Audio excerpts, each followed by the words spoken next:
یو بایسکل مې ځان ته راواخیست. نو لکه څنګه چې تاسو هم پوهیږئ په افغانستان بالخصوص په کابل ښار کې د ګاډو تیلو بیې ډېرې لوړې سوي دي. نو زه خپله هم محصل یم، نو اقتصادي مشکلات هم موږ درلودل. نو دې له خاطر ما ځان لپاره یو بایسکل واخیست.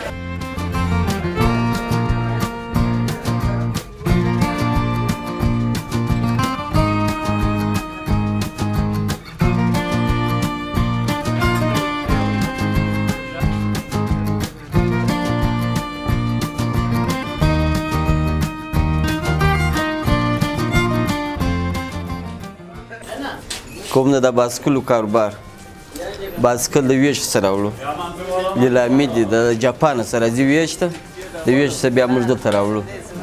بیا دلته اوس ته مشتري فرض که دی مشتري دی بل مشتري دی بیا دلته موږ راوړو پر خرڅوو خپل 100-200 مزدوري باندې کوو.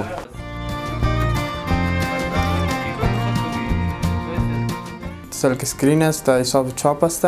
به خاطر از اینکه ازدحام ترافیک در شهر زیادتر است و تل بعد کافی بلندتر شده و نمیتونم که از دیزی ما برایم به خاطر که کاربار در دکان ما در چند وقت کار خوب نیست و مو پیسه که در کرای موتر استفاده میکنم امور در بایسکل میایم که برای من راحت تر شد و هم پیسهش برام بچت بانه روزانه روز 80 روپیه و 100 افغانی ما در کرای را مصرف